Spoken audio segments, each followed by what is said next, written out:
वाळवंधन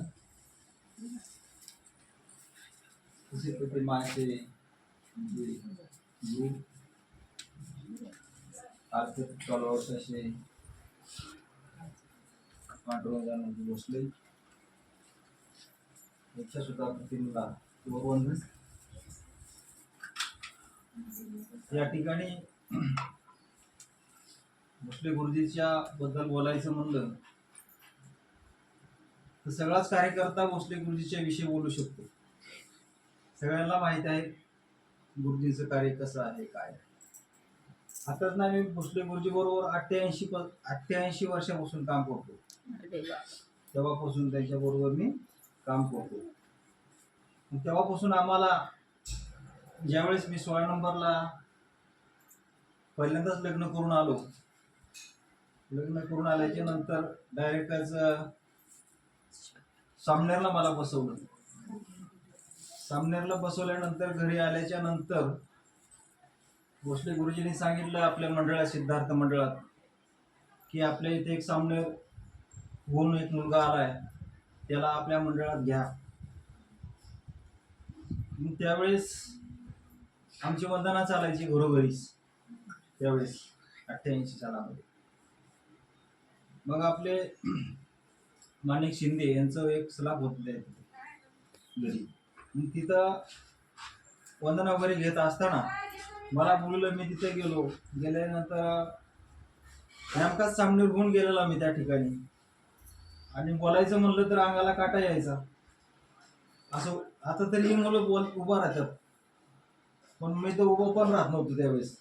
उभा राहिले की नुसतं थरथर थरथर थरथर थरथर तरीच व्हायचं. ते गुरुजी म्हणायचे उठा, फक्त जे मी घाला बसा. मग बर मग उठायचं, जे मी घालायचं गप्पून खायला असं करायचं मला. हे इथून मला गुरुजींनी शिकवलेलं आहे. नुसतं जे भीम करा ह्याच्यापासून आजपर्यंत मी तिथपर्यंत आलेलो आहे. तुम्हाला वाटत असेल की मी शाळा शिकलेली आहे, पण अजिबात नाही शाळा शिकलेली. मला एक सुद्धा काढता येतं. आमच्या आई वडिलांनी आम्हाला शाळेतच घातलं तरी सुद्धा आज किती छान कार्य आहे.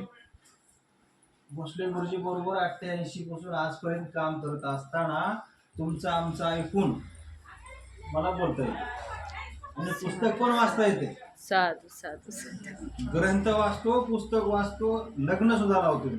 अरे वा वा. पण हे ऐकू ना, हा शिक्षण मात्र नाही असं. तर ह्या ठिकाणी ज्यावेळेस भोसले गुरुजी ज्यावेळेस जिल्ह्याचे अध्यक्ष झाले त्यावेळेस आम्ही पॉम्पलेट पहिले राहायचे बघा. पॉम्पलेट चिटकवायचे. हो, रात्रीचे आम्ही रात्रीच चिटकवायचे नेऊन कुठं कुठं सगळं. आणि आपल्या थेरगाव विभागात, थेरगाव बघा, पिंपरी चिंचवड कुठेही एअरपोर्ट नाही का, कॉलनी आहे तुमची, तिथं एक मोठं गार्डन आहे रस्टन कॉलनी. तिथं आम्ही धम्म अधिवेशन घेतलं होतं त्यावेळेस. मग त्यावेळेस भोसले गुरुजींनी त्यावेळेस धम्म अधिवेशन घेतलं. त्यावेळेस सगळं पिंपरी चिंचवड त्या ठिकाणी जमलं आणि जास्तीत जास्त मीराताईंना आणण्याचा प्रयत्न पीजी भोसले गुरुजींनी जास्तीत जास्त केलेला आहे. जास्त मीराताई आंबेडकरच यायच्या पुणे जिल्ह्यात जास्त म्हणलं तर. मग भोसले गुरुजींना आवडल्यामुळं, काम आवडल्यामुळं त्यांना जिल्ह्याचा अध्यक्ष केलं. नंतर जिल्ह्याचा अध्यक्ष केल्याच्या नंतर तांबे गुरुजी त्यांच्या जोडीला आले सेक्रेटरी म्हणून. मग या दोघांनी तर फार पुणे जिल्हा पिंजूनच काढला. गाव म्हणू नका, तालुका म्हणू नका, शाखा म्हणू नका, घर म्हणू नका. प्रत्येक घरामध्ये हे दोन व्यक्ती राहायचेच. प्रत्येकाच्या तोंडात तांबे गुरुजी, भोसले गुरुजी आणि पंडितराव जाधव हे त्यावेळेचे जुने माणसं. त्यावेळेस त्यांच्याबरोबर आम्ही कामं केलेली आहे. पण ज्यावेळेस आता जी सांगितल्याप्रमाणे की आपण ज्यावेळेस माणसाला धर्माची गोळी लागते ती माणूस घरात कधीच बसत नाही. ज्यावेळेस आपण नवीन ठिकाणी जाऊ त्या ठिकाणी माणसं घडवणारच, कारण त्याला सवय असते माणसं घडवायची. मग ज्या ज्या ठिकाणी ज्या ज्या गावात जाईल, ज्या ठिकाणी तेरगावला सुद्धा आम्ही गावठाणामध्ये भोसले गुरुजींनी मला सांगितलं की गुरुजी तुम्ही इथे यायचं आणि वंदना घ्यायची जगतापनगरमध्ये. मी जायचं तिथं वंदना वगैरे घ्यायची जगतापनगरमध्ये. मला पाणी मिळेल का, द्यावं. मला गुरुजींनी सांगितलं की जाऊन वंदना घ्यायची, तुम्ही इथे कार्यक्रम करायचा. ठिकाणी पोचून जे कुठं जा, आता इथं आपल्या जांभ्यात सुद्धा आल्यानंतर इथं सुद्धा वाढ शाखा बांधली, इथं सुद्धा माणसं तयार झालेलो आहोत भोसले गुरुजीमुळं. आणि प्रत्येक ठिकाणी आता जाऊन त्यांनी सांगितलं की बाबा आम्ही 10 दिवस आमच्या ट्रिपमध्ये मोरारजी आंबेडकर होते, आमच्याच गाडीत होत्या. आणि आमच्या गाडीत असताना सुद्धा फार मोठी चांगली ट्रिप तेव्हा व्हायची.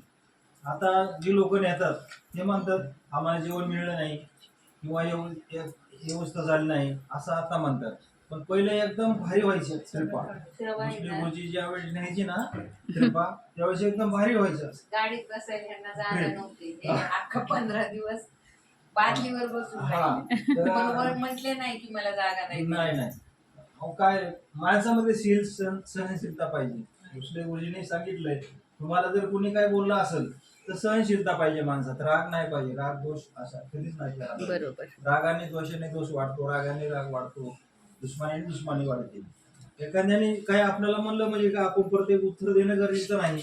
त्यालाच कळलं पाहिजे की बाबा आता सांगितलेलं एका गोष्टीमध्ये पण सांगितलेलं आहे की एका गुरुजीने की बाबा आपल्याला मुलाला बक्षीस द्यायचं ठरलं तर तो मुलगाच नाही आला तर तो बक्षीस कुणाकडे राहील? गुरुजीकडेच राहील. तसंच आपण म्हणायचं आणि पुढे चालायचं.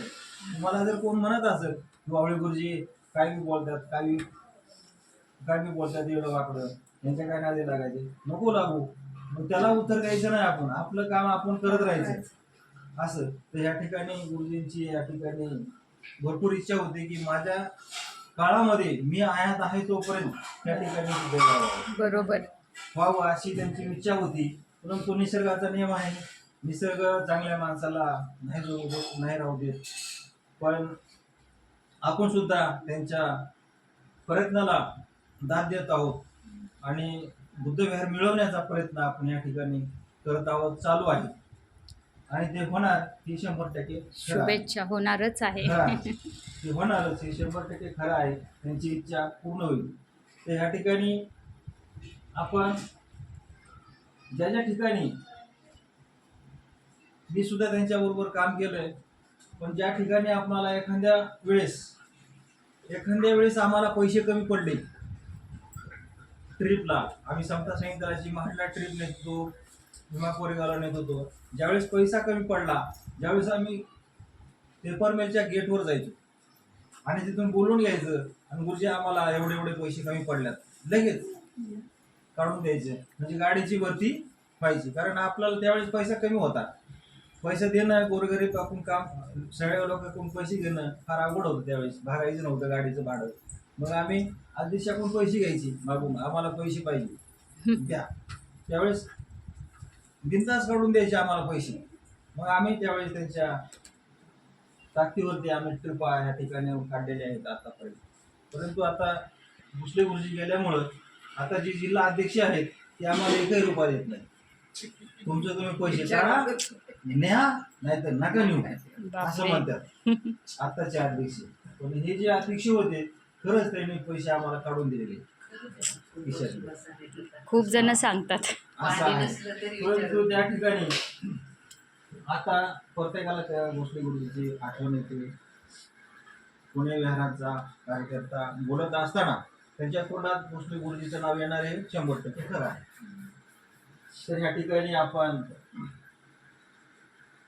त्यांचा या ठिकाणी पुनर्वसन दिन म्हणजे 5वा स्मृती दिन या ठिकाणी संपन्न करत असताना सर्व कुटुंबियातले या ठिकाणी उपस्थित आहेत. चांगला या ठिकाणी 5वा स्मृती दिन साजरा केलेला आहे आणि तुम्ही मला बोलवलं या ठिकाणी, त्याबद्दल तुमचं सुद्धा या ठिकाणी अभिनंदन करतो. आणि माझ्या आवळी कुटुंबाच्या वतीने, समता सैनिक दलाच्या वतीने, पिंपरी चिंचवड जिल्हा वाडशाखा जांभेगाव यांच्या वतीने भोसले गुरुजीला श्रद्धांजली अर्पण करतो आणि या ठिकाणी थांबतो. जय भीम. साधू साधू साधू.